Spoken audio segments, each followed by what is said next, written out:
She always chewed betel after eating. Always. The leaves and nut prepared in a small basket. A ritual. Something her mother taught her. Something she never questioned. But that night, when she reached for the basket, she stopped. There was a finger. Small. Severed cleanly at the knuckle. She didn't scream. Not yet. Let me go back. To the beginning. To when there were two of them in the house. Mother and child. The woman worked as a porter, carrying loads across hills that cut the sky in half. Iron, stone, whatever needed moving. Her back bent under the weight. Her hands calloused. Her daughter waiting at home. Every evening she returned. Every evening the child ran to her. Every evening she held her until the ache in her body went quiet. It was enough. It had to be. Then she remarried. Not for love, for survival. A man who could help. A man who could stay home while she worked. He agreed. He moved in. The child was 3. Maybe 4. Small enough to need watching. Small enough to need care. And at first it seemed fine. The man cooked. The woman worked. The child played. A house that functioned. A life that continued. But something changed. Slowly. In the way he looked at the child when the woman left. In the way he fell silent when she returned. In the way the child stopped running to the door. She did not notice. Not yet. One day she came home earlier than usual. The load had been lighter, the path quicker. She opened the door, expecting to see them both. Her husband, her daughter. He was at the stove. The child was not in the room. "Where is she?" He didn't turn around.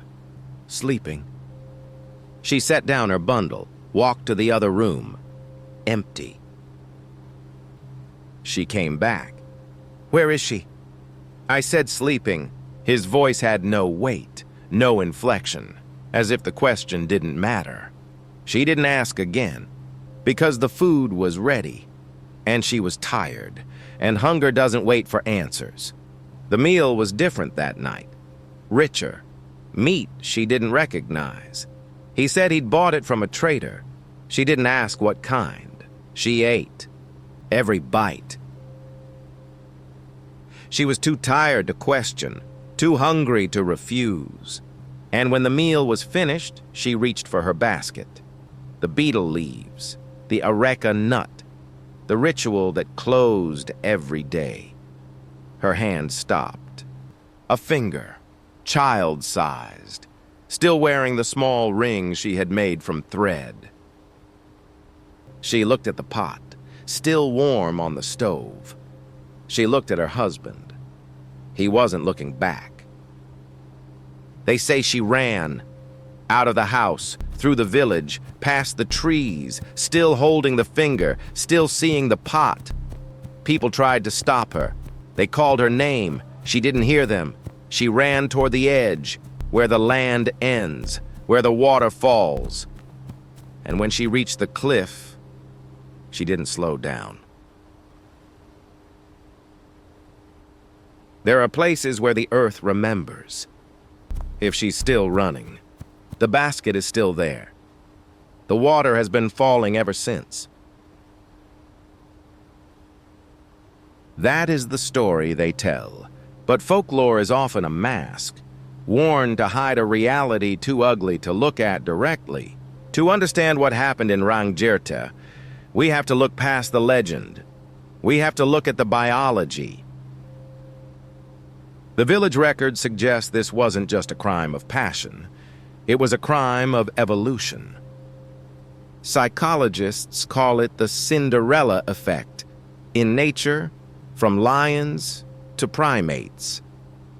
When a new male enters a family unit, his biological instinct is often to remove the offspring that isn't his, to erase the genetic competition. The husband didn't just hate the child. He hated that in the Kasi matrilineal culture, the child was the heir, the owner of the future. As long as she breathed, he was just a guest in his own home.